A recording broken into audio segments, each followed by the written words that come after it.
to another Better Communications Results. And it may sound as though I'm going to be whinging about an old complaint of mine, having a bit of a whinge, but it really does annoy me. This is to do with Qantas.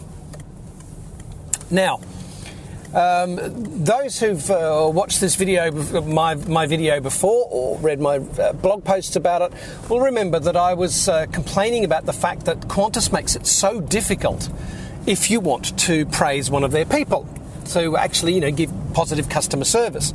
And it has wider implications. But bear with me a moment. If you remember back to a previous video and that particular post that was related to the video, you'll remember that I wanted to talk about 3 Qantas staff who gave what I consider excellent customer service, and I wanted to praise them accordingly. So I wrote a post and stuck it out on the web and tweeted about it and heard nothing. After about a week or so, I thought, okay, well, I'll go to Qantas's website and leave a comment on their website. And then there seemed to be no...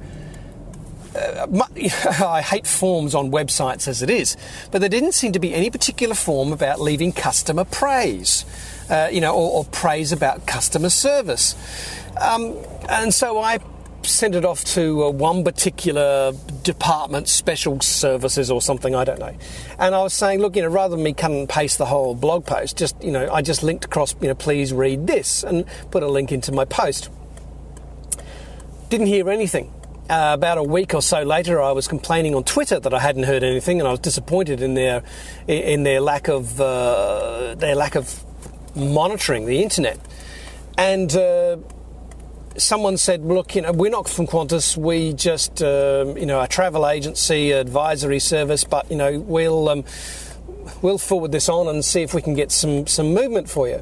So about 3 or 4 days later, had a phone call from someone within Telstra's customer service team saying that yes, they'd seen the thing from me, the form comment from me, but they were unable to read the post. And I said, "What was there? Was there something wrong with it?" "Oh no, well we're not allowed to read your post." And I said, "Well, is it just blogs in general?" And you said, "Yes, we're not allowed to go onto the internet." Because, there might be inappropriate content there.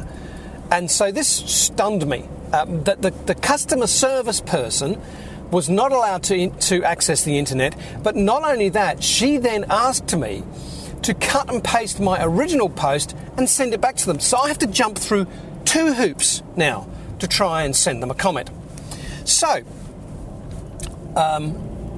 rather than me doing that, I thought, no, bugger them. If Qantas can't get it right, well then, bugger Qantas. And then I thought about it, I thought, well, that's unfair on those 3 Qantas staff who've done really well. It's not fair that their management are completely clueless. So I printed it out because I was going to Sydney a couple of days ago. I printed out my original post, and then I printed out a copy of the post where I had the video complaining about the fact that the customer service person said they can't access the internet. And I printed off and put them in an envelope, and on the Qantas website, it said that their customer service department was based in Sydney. So when I landed in Sydney a couple of days ago, I took this envelope up to one of the lounges, the business lounge for the Qantas Club, and gave it to one of the girls there, and it was just, there was no stamp on it. It was just obviously, I wanted it to go through internal mail, thinking that it would take maybe, a day at most to get through the internal system because it's based in Sydney. "Oh no," she said, "this would take up to a week because even though it's in Sydney, which is where I placed the envelope with with someone you would think from a customer service sort of perspective, based as they are, in a Qantas, the business lounge, you would think that they would have, relatively good access." Shite, this is dangerous. Sorry about that. You would think they would have relatively good access to, the Qantas customer service management team. Oh no, it's got to go through internal. It can take a week.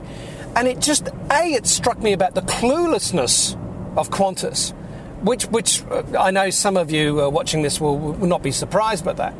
But B, it raises a larger question, is that, we're all going on in these last few years about customer service, and the customer is king, and customer is this, and customer is that. But how many companies who spout this sort of stuff and who subscribe to this sort of wisdom actually make it hard for Joe Punter like me to say, hey, listen, I think you people are really cool, one of the customers, one of my reasons that I was in Sydney was to talk to a potential new client, and I was emphasising to them the importance of the Clue Train Manifesto, and that even though it's 10 years old, the message there is still incredibly important.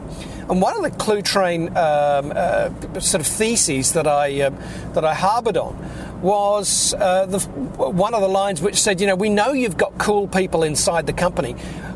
Can you let them come out to play?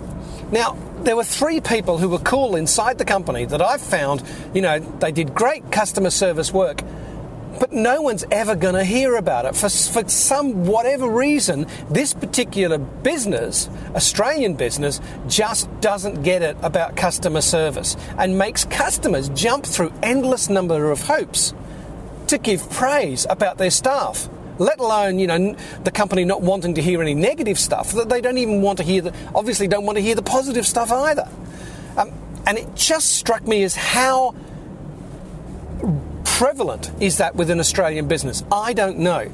But over the next few months, I'm going to be keeping a close eye on this as I look at companies, and if I find good customer service, I'm going to try and make an effort and praise that customer service and see how much these companies are actually paying attention, if at all, how much they're paying attention to the Australian online space. How difficult are they making it for people to say, your people are cool?